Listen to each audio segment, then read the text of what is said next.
the front row. Suspicion.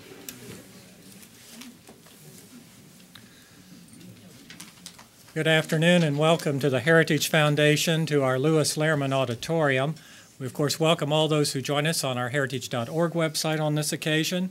I would ask everyone here in-house if you'll be so kind to check that cell phones have been turned off. It will be appreciated. We, of course, will post the program on our Heritage homepage for everyone's future reference. And our Internet viewers are also welcome to participate in the question and answer session, simply emailing speaker@heritage.org. Hosting our special guest this afternoon is Stephen Bucci. Dr. Bucci is director of our Douglas and Sarah Allison Center for Foreign and National Security Policy. He served for 3 decades as an Army Special Forces officer and top Pentagon official. He is well-versed in special operations and cybersecurity, as well as defense support to civil authorities. He served as military assistant to Defense Secretary Donald Rumsfeld for 5.5 years, and upon retirement continued in service at the Pentagon.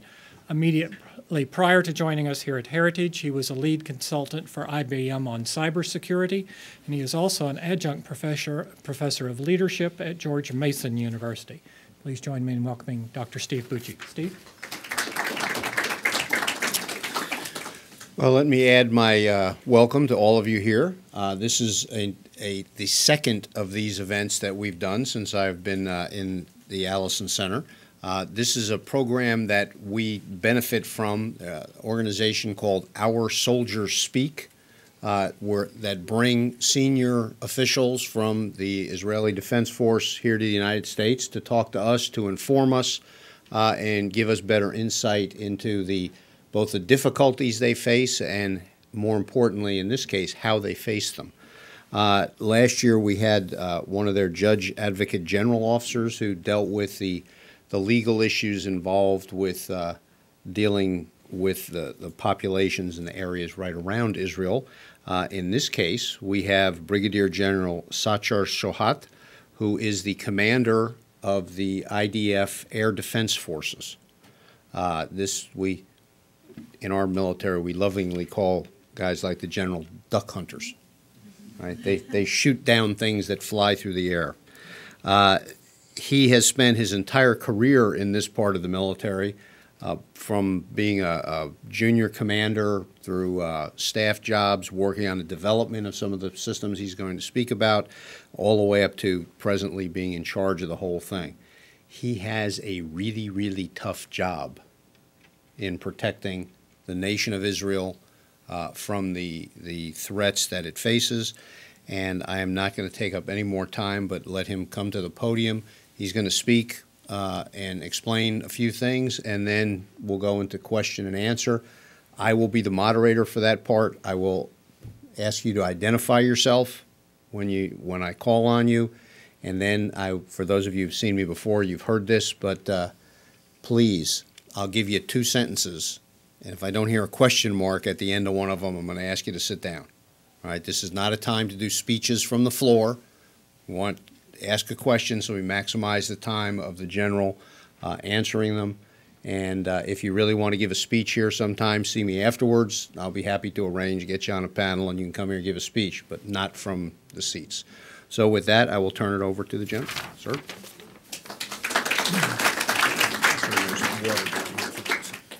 Thank you very much for your kind presentation for me. And thank you all. Good afternoon, ladies and gentlemen. As we used to say in Israel, shalom. It means peace. I'm glad to be here with you. I would like to share with you a general overview of our challenging of the air defense in Israel. And in the next future, I will try to do my best at the end of my briefing to also answer your question. Of course, I cannot get into specific details and numbers, but I promise to be as honest and as elaborate as I can with your question. Some few personal background so you'll get to know me. I'm married to Amit, linguistic editor and the father of 3 adorable daughters. We are living in Kfar Yona, which is a village between Haifa and Tel Aviv in Israel. For my professional background, within my 30 years of senior service in the Israeli Air Force and in the Israeli Air Defense Force, I was commander of a Hawk battery, and I was the first commander of the Aero Unit system in Israel, as well as 2 air defense wing in Israel. And in the last 2 years, I'm commanding the air defense forces in Israel, and that include Pillar of Defense operation and the last operation, what we call Protective Edge. Under my command, I have about 4,000 mandatory service personnel and about 8,000 reservists. I'm responsible of the activating of the Iron Dome system, the Patriot, the US Patriot system, the Aero Weapon system, and hopefully in the near future, the David Sling, which I will elaborate a little bit later. The Air Defense Forces in Israel has about 3 main missions. First of all is protecting against air-breathing targets, what we call the classical threat, jet fighters, helicopters, and UAVs. The second mission is what we call the active defense, which means the tactical ballistic missile and rockets. And the third one is the early warning. We are working closely with the Home Front Command and alerting the civilian population by our capabilities of the radar. Go into a shelter. That's also one of our key capabilities in order to save life of the Israeli population. I'm also in charge about the Israeli IS and US cooperation concerning BMD, and work with a close relationship with my colleagues here in the United States and in the European Command.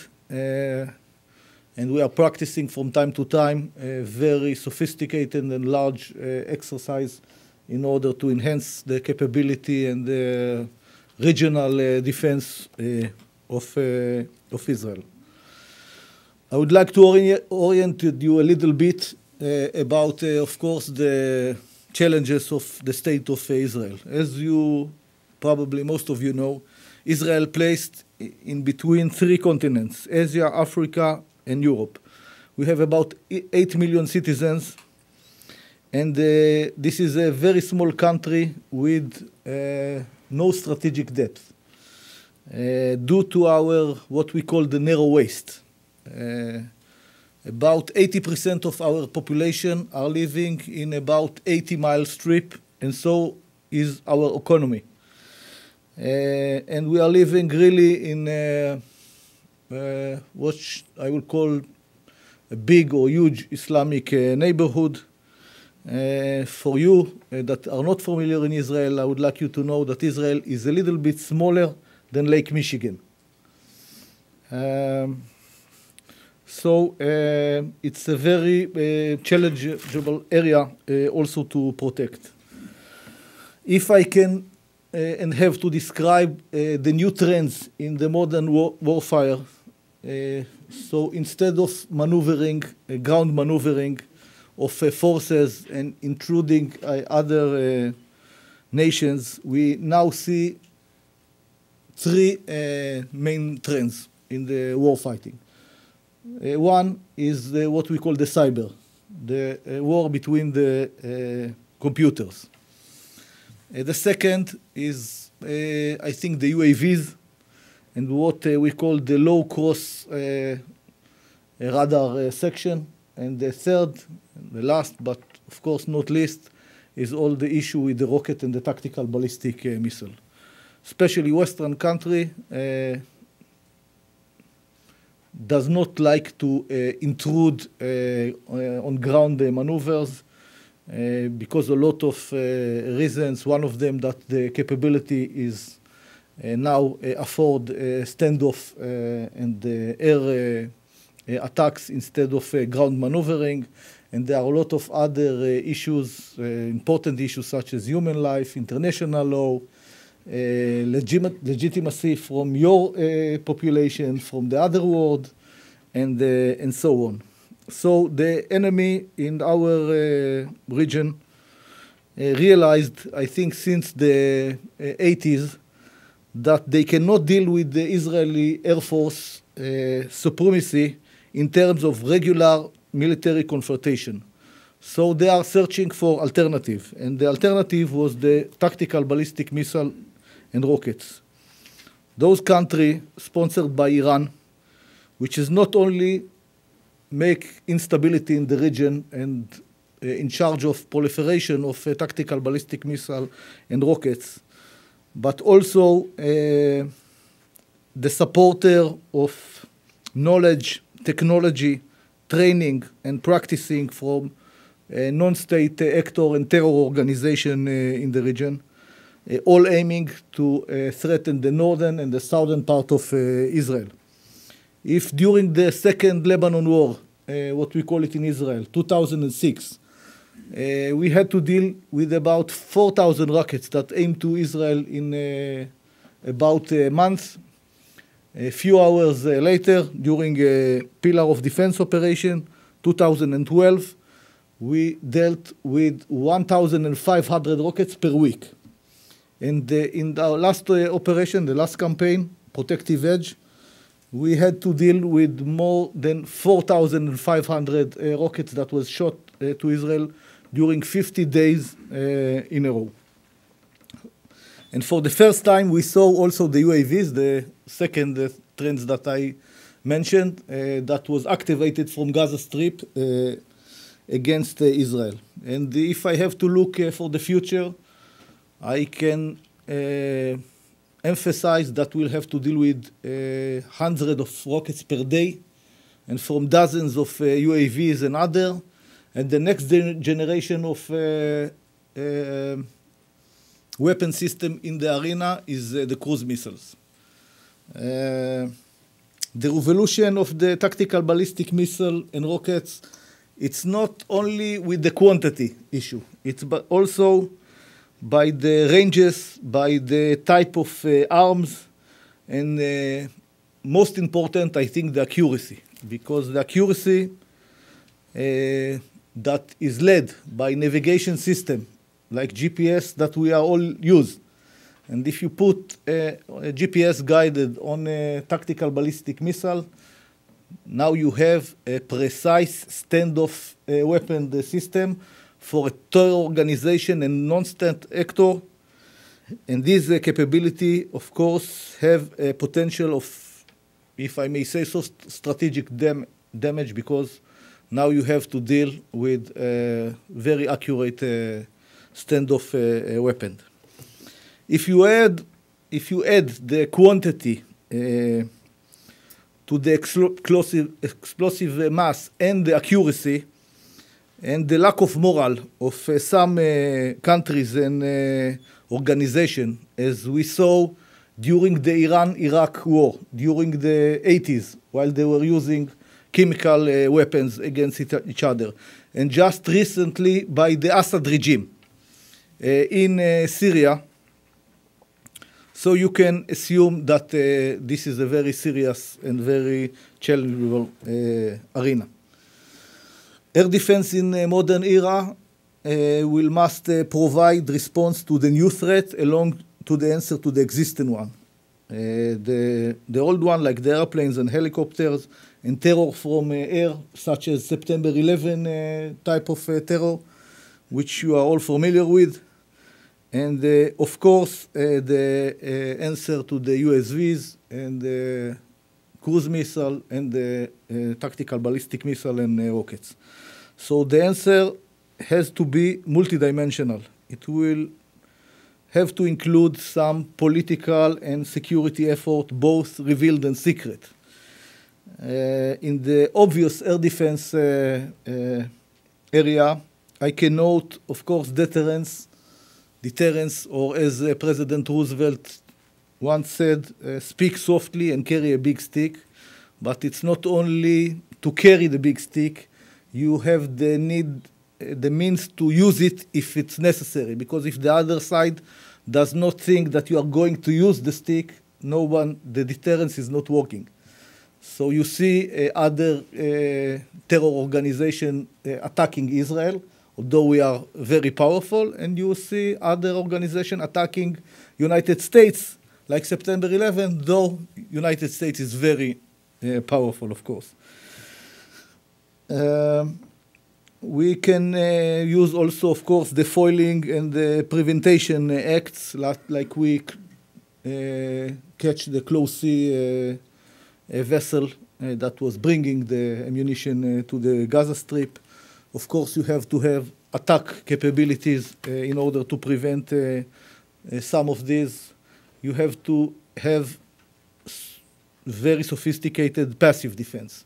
Shelters, early warning that will be accurate on time to the civilian population in order to go into the shelters, and of course, the air defense. What we are building in Israel is an integrative air defense combined of several systems that will create a multi-layer array and overlap between the system for redundancy and backup. It will deal with the TBMs as long as the ABTs and the UAVs. For the lower layer, we will have the Iron Dome system. For the middle layer, we will have in the near future the David Sling, and of course the Patriot system that we are already used. And for the upper tier, we will use the Arrow. For now is the Arrow 2, and in the future it will be the Arrow 3. And these several layers will give us the redundancy and the backup and the opportunity of interception, which is very important, especially against weapons of mass destruction, that you have to make sure that you have a few chances to deal with, because there is never 100% or hermetic defense. So you have to need several opportunities to deal with this type of layers. I think another dimension of our capability is, of course, the close cooperation with the United States, our allies. We are practicing together from time to time. The system are ready to what we call in our professional language plug and play. They are coming, and we are working together on the same communication networking, and we are prepared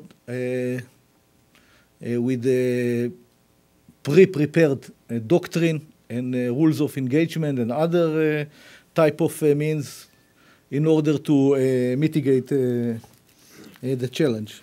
Just recently, we conducted a very big exercise with our allies, Juniper Cobra 2014, which was very successful one, and of course enhance our mutual capabilities to deal with the threats generally and in the Middle East specifically. I think the Israeli Defense Forces is a very experienced because of the circumstances, and for that we have international reputation based off this experience, and a lot of countries abroad would like to come and share with us the knowledge and practice, of course, with us in order to gain and benefit from our experience. Another thing that uniques us in this area is the capability of the Israeli industries in developing this type of system. I would like to point out that few of the engineers that are working in the industries are also a reservist officer under my command, and this close relationship between the operators and these engineers as a reservist, and of course, as you know, necessity is mother of all invention, are making it happen. So sometimes people think that the Iron Dome is magic. Maybe it's a magic in the means of technology, but it's something that is based on experience and, of course, the need that we have to provide and to save life of the Israeli society. Last summer in Israel, I would like to elaborate a little bit about the protective edge. Was very challengeable to the civilian population as well as to the Israeli Defense Forces.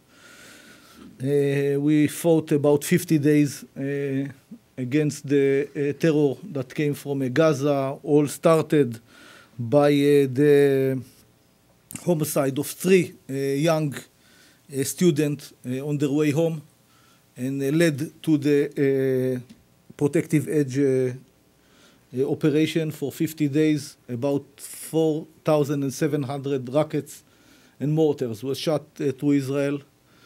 About 700 of them were intercepted successfully by the Iron Dome, and we got about 19% of success with the system, which was even an improvement than in Pillar of Defense operation just 2 years ago.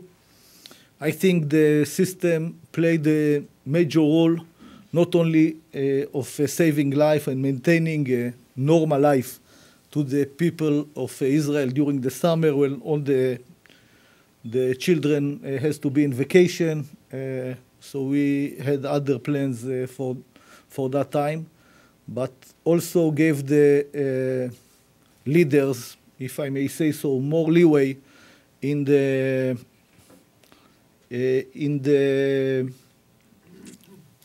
other means that Israeli Defense Forces capabilities have, mainly the attack capabilities, because if those 700 rockets that were intercepted was making the tremendous damage on the cities of Israel, I guess that we would have to go for much more aggressive operation, and we have the capability to be more aggressive. We tried a lot to prevent as much as we could with a lot of new means. I don't know if you've heard about knock off the roof doctrine and other means, flying text messages, trying to avoid harming uninvolved civilian population in Gaza.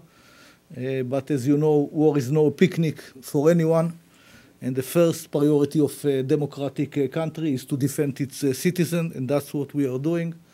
I'm not offering you the experience of 15 seconds alert that you need to grab your children into a shelter, and sometimes take decision of a young woman if to take the 4-year-old child to the shelter first, or the 2 years infant daughters to the shelter. And in about the last day of the war, we lost 4 years old children that his mother couldn't have the time in 50 seconds to grab both of the children into the shelter.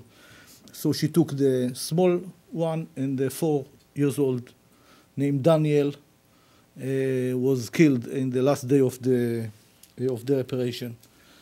During this campaign, except of the city, the most populated city, of course, they hasn't hesitated also to try to hit also our strategic sites, such as Dimona, such as our gas platform, and of course the Ben Gurion airport. And it's hard to imagine how the city like Ashkelon or Ashdod or even Jerusalem that was attacked during this campaign. It was, of course, a milestone in the air defense forces. Not only that we shot down the 700 rockets by Iron Dome, but for the first time we shot 3 UAVs by the US Patriot system. And right after that, we shot also with the Patriot system an air fighter Sukhoi 24 in the northern part of Israel, which remind us that it's not only the southern border that we have to defend in Israel.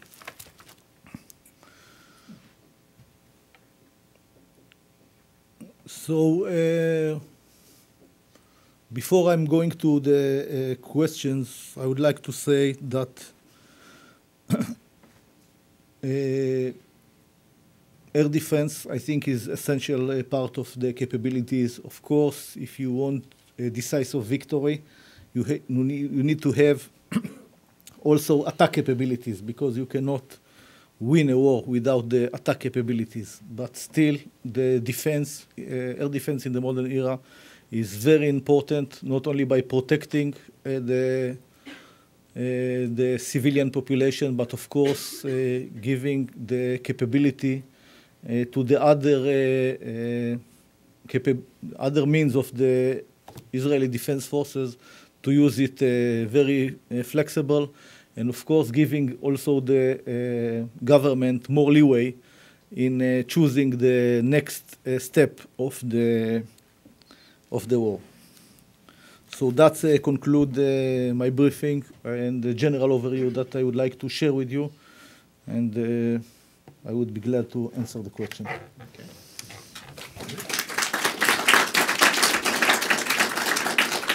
All right. See, questions? All right, sir. Just get the microphone, identify yourself, and then ask your question. Yeah, my name is Hermes Levy. I just wanted you to elaborate a little bit more about the knock off the roof doctrine. Okay, I will say a few words about a knock off the roof, but I think maybe it's very important to understand the differences between how Western democratic country see the war and its responsibility. So while, as I mentioned in my lecture, the first priority is to protect your citizen, the Hamas was using their citizen as a human shield during the operation, and time after time, and we can provide evidence for that, was shots from housing, from kindergarten, from hospitals, using ambulances to move terror people from places to places. And we have to, because we want to follow the international law, because in the Jewish belief we have our own values of not harming innocent people. So it's not only the international law, but of course we were following the international law. We developed a new doctrine specified to deal with the challenge of how to fight in a very populated area, very dense. Gaza Strip is one of the most dense populated area all over the world. And then you need to make a precise attack in order to avoid casualties. So what we have done, we took several means. We dropped flyers from plane, trying to get people from out. We were calling them directly to the houses and ask them to evacuate because we are going to attack.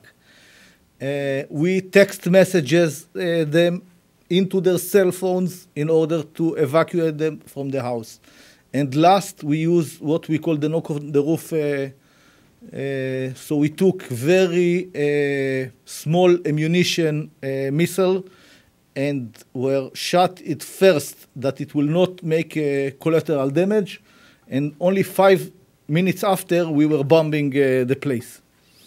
But we have also evidence that they were sending by purpose sometimes people into the housing, knowing after the knock on the roof, in order to gain the public opinion that we are attacking civilian. So we went out of our mind in order to do that. I think our colleagues from the United States came and see it during the operation. I think also your chief of staff referred to that it was one of the, maybe the most sophisticated doctrine that was ever proposed in the combat life in order to avoid to harm innocent civilian population. I hope I answered your question. Okay. Other questions? back corner there. Yes, sir, David Mayo. On your last operation, to the extent you can't hear, can you talk about who Hamas is targeting with the rockets that are coming into Israel? Are they targeting IDF or are they targeting civilians? The Hamas was targeting, most of the time, the most populated cities in Israel. If you're familiar, Ashdod, Ashkelon, Tel Aviv, Jerusalem, the settlements that nearby the Gaza Strip. As you all know, we are not in the Gaza Strip anymore. We evacuate from there several years ago. There is no even one Jewish settlement in the Gaza Strip. So first, and most of the rockets went into the populated area of Israel. Few of them went to the Air Force bases and for some other important installation like Ben Gurion Airport, as I mentioned before, and so on. And of course, some of them, because they are not out of the 4,000, about maybe 3,000 or more go to open field, and because they were not accurate enough. But they were specifically targeting, trying to saturate us with salvos, big salvos of dozens and few dozens of rockets simultaneously to the same country time after time.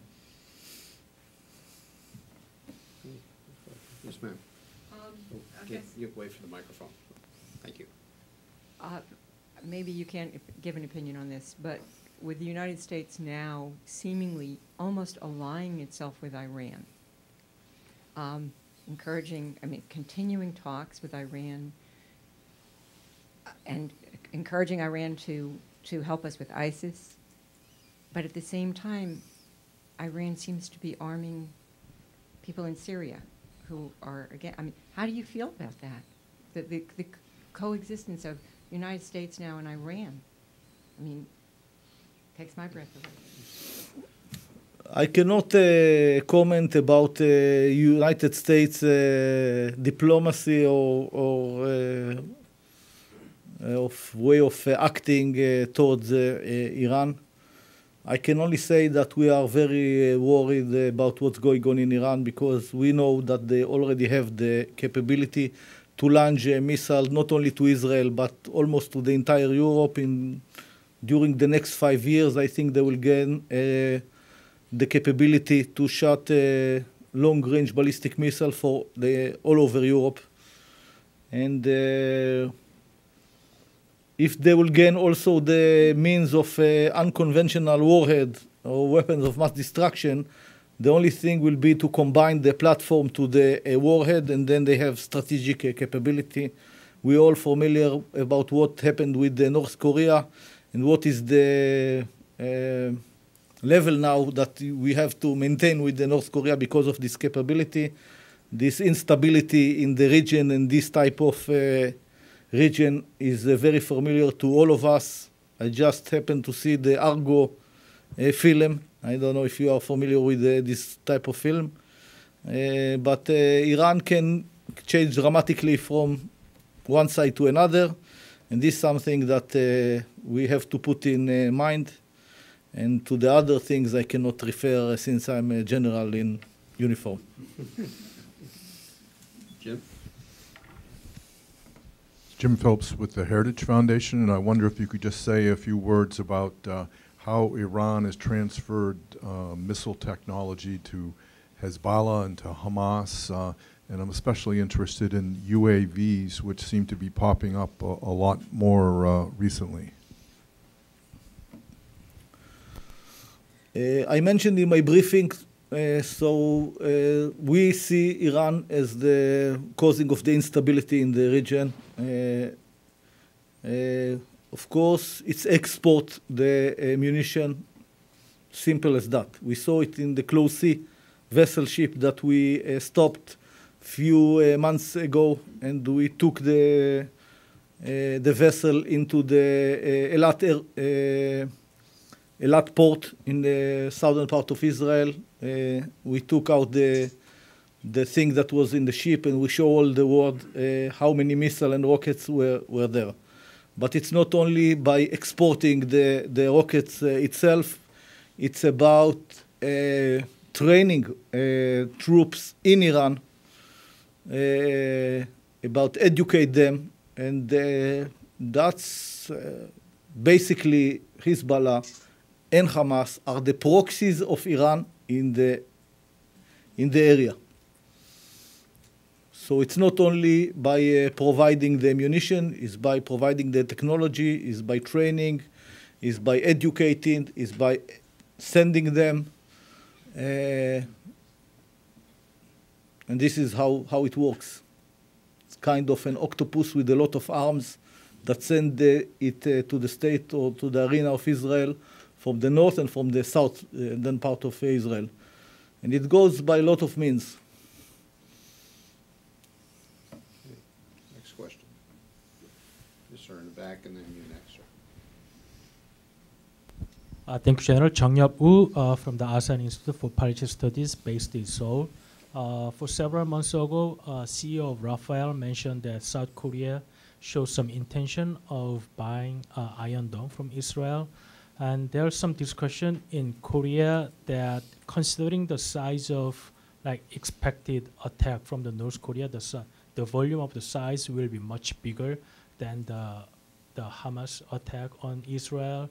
And considering the size of the city and considering the high-rise buildings in Seoul, Iron Dome might not be able to work effectively considering all those factors. So what's your thought on North Korean possible attack on Korea and possibly the effectiveness of using Iron Dome in that case?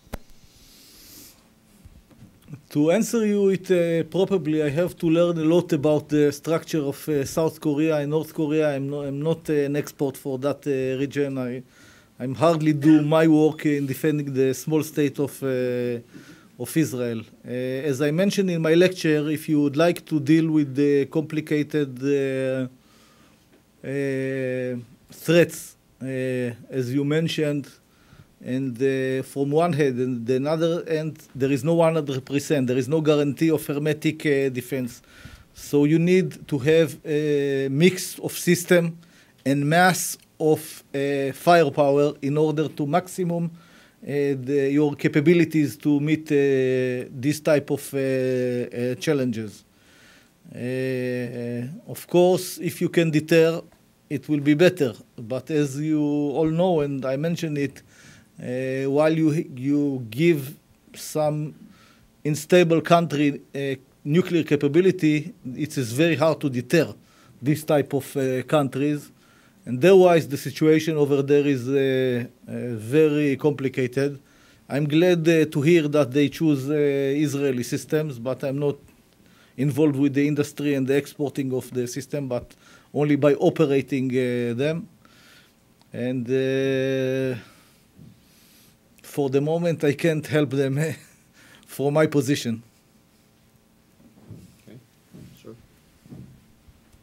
Right behind you. Hello, sir. Shaw McDonald. My question is, based upon the success you saw with the Iron Dome in the last conflict, have you seen a shift-in of enemy tactics to try and counter the technical superiority that you have?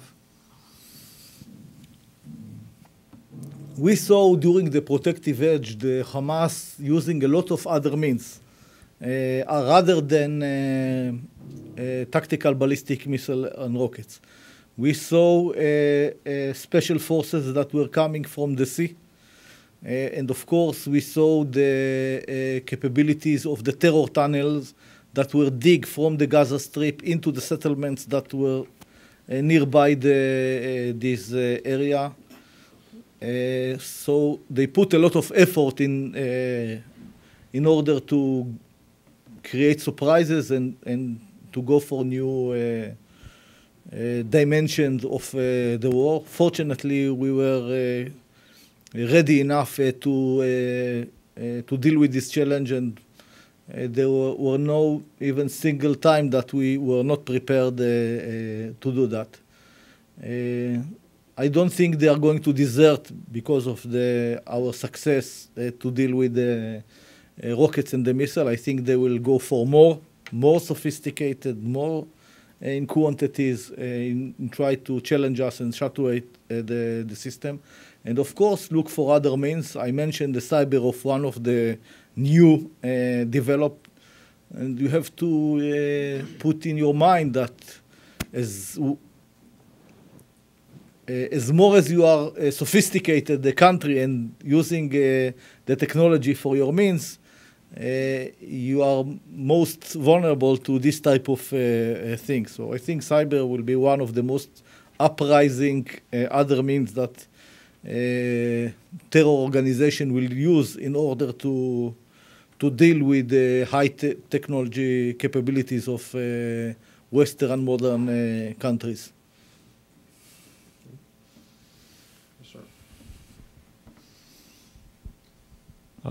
Charles Perkins. General, I think it's well known that the Iron Dome system was able to avoid being used for many of the rockets because they were falling outside of populated areas.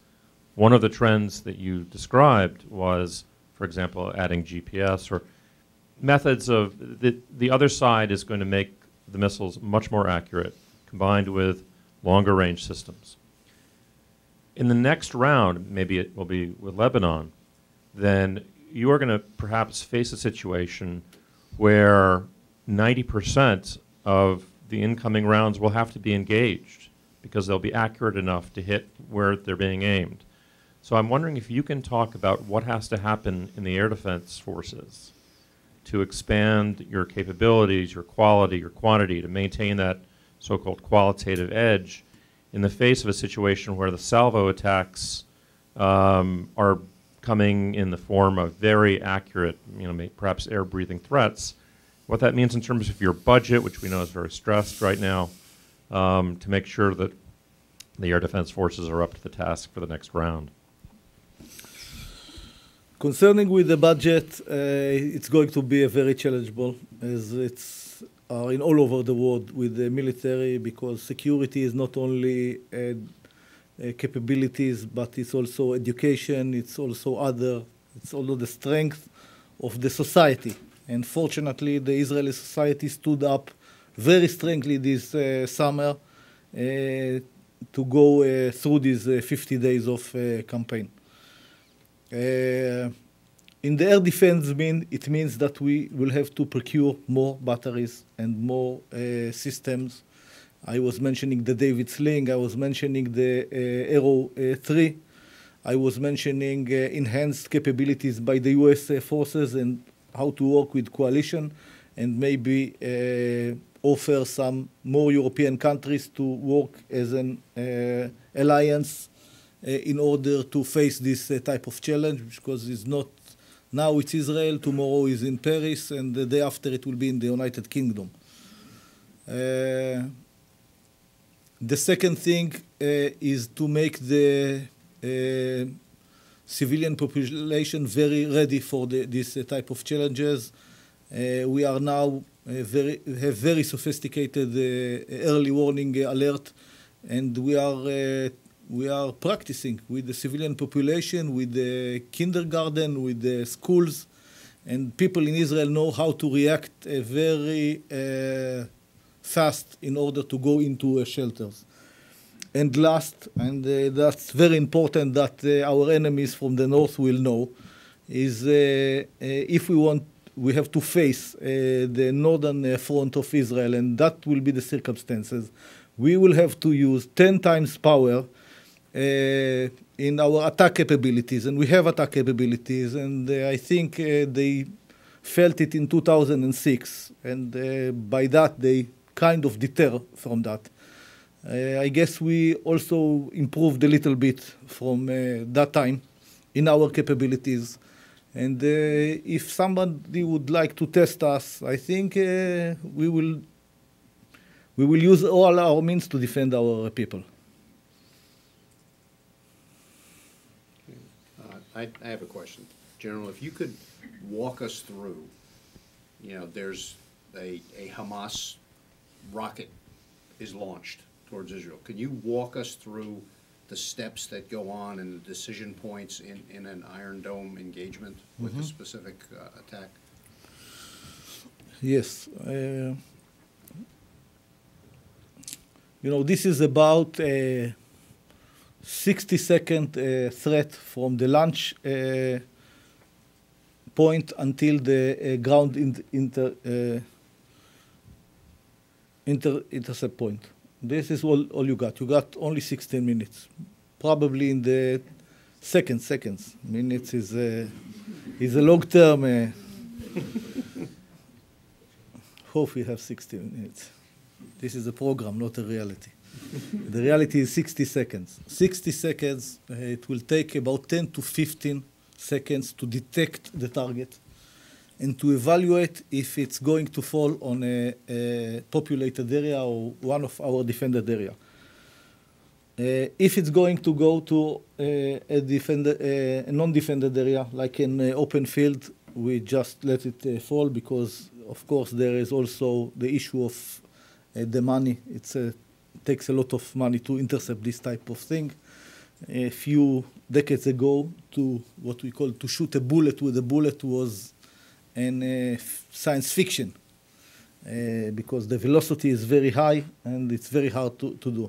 So after you detect and you evaluate, you only left about 45 seconds until it will hit the ground. At that time, you immediately get and try to release the alert to the civilian population to go into shelters in case you would not succeed with the interception, that they will be in a basement or in a shelter so they can save their life. At that time, the system is start to process and what we call to create a defense plan. And we in Israel are not working automatically. My warrior, my operator are taking a manual decision time after time in about 5 seconds period in order to decide if to shot this threat or leave it. And after that, about 10 seconds, there will be the fly out of the missile from the launcher site and hopefully the successful interception. If not, usually in that type of threat, there are no second chance to do that. Second chance is only from hundreds and thousands of kilometers. You can have capabilities of a few shots towards the target, but the small one of 60 seconds you are not able to do anymore. For mortars or stuff like that, which has only sometimes 20 seconds of flying, it's much more complicated. And less than 10 kilometers, you can hardly detect, and of course you cannot intercept. It's just going to a passive defense, going into shelters, and not on. And if it's a very smaller rockets, so sometimes you don't even not give an alert. Sometimes you have to evacuate the civilian population from there, and that's all. Yes. Hi, sir. Amy Glisson. For your operators that actually do the launching, what is the training tail? Like, how long does it take to actually grow up that individual to go through, like, missile defense training and things like that? We are taking them at the age of 18. You know, in Israel, it's a compulsory service. Every man and woman in the age of 18 has to go to the armed forces, a male for 3 years and a female for 2 years, unless she choose a combat position. And if she chooses a combat position, which she can, she also have to serve 3 years, because we have also woman warrior in the Air Defense Forces and in other branches. So we take them as a civilian student at the age of 18. After 2 months, we give them basic training. That's the basic means how to use rifle and to live in field. And in additional 2 months, they will be in the basic level of air defense warrior. That means they can do the simple mission of a warrior. Mainly is to work within the battery site, load, reload missiles if need, and stuff like that. And they will have to serve for about 8 months in that level of proficiency. After 1 year in the army, 4 months of practicing and 8 months of field service, we will take them to what we called an interception course. And in the next 3 months, we will train them to engage and to deal with the target within the system from the battle management control center. So after a year and 4 months, they are in the capability of being a warrior and to intercept the target in the battle management. Officers course is in about 2 years in the service, and that needs about 6 months course in addition to all the things that I already described.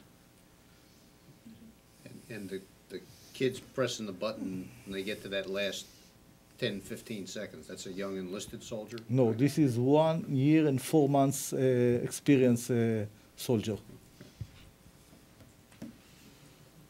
All right. Any other questions? Nope. Somebody. Liam Bamford, you've mentioned the threat on the northern border, and my question for you would be, what kind of threats do you foresee regarding spillover from the sectarian conflict in Syria? I'm afraid I didn't understand the question, so if you can refer it again.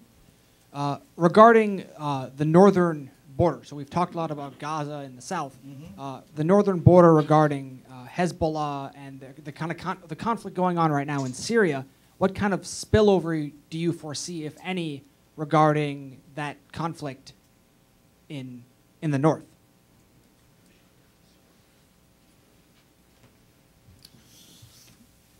You know, Syria is in an ongoing internal conflict for the last 3 years. More than 1,000 people from Syria were died in the last few years with the conflict between the rebels and the Assad regime. And now ISIS is also involved in the area.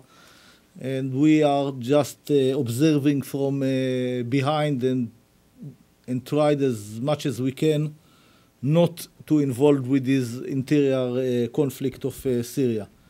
Hezbollah holds now a very big arsenal of ballistic missiles and rockets. I assume that they have more than 150,000 rockets aimed to Israel for the moment. This is a very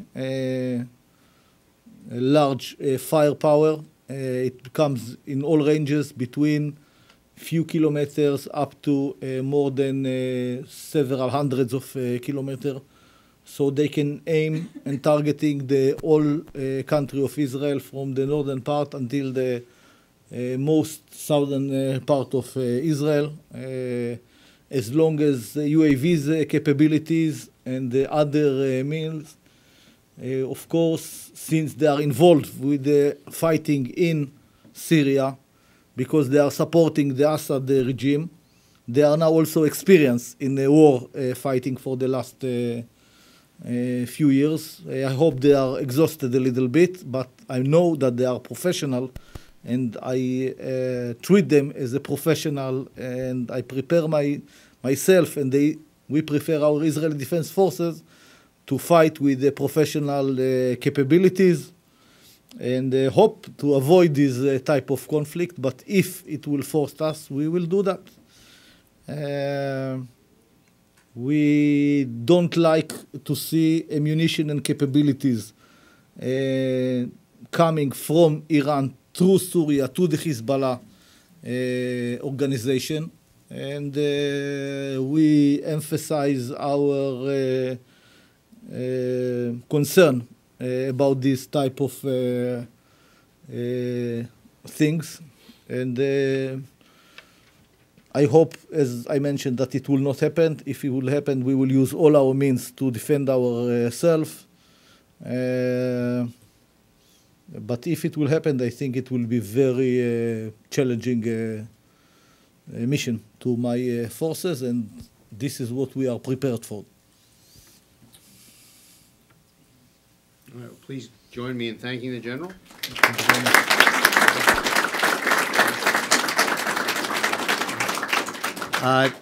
If this wasn't sobering enough, I don't know how many of you have ever been to Israel.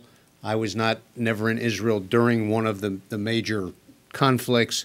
I did visit the village of Sderot, which is a little town in southern Israel, very close to the Gaza Strip, where you see kindergartners who know that when the alarm goes off, they have to go to the classroom with the blue ceiling, because that's the safe room for them. Kindergartners. That's kind of scary. And I'll throw one political thing out there just because I can't help myself. There is not a moral equivalence between a country that goes through more steps than any military in history to avoid collateral damage and a force that just shoots rockets at random. And when it's not in a major conflict like the incursions into Gaza, when it's just the regular day-to-day stuff, they really like to shoot the rockets when they know the kids are going between their houses and school, or between their school and houses, because there's safe rooms in the houses and there's safe rooms at the school. Out in the street, not so much. That's what they're doing, and that's what they've been doing for quite a while. So, General, you have my deep admiration for what you and your soldiers do to protect your nation, and my undying admiration for how good you are at doing it. And for all of you, I thank you for being here at Heritage, and thank you very much.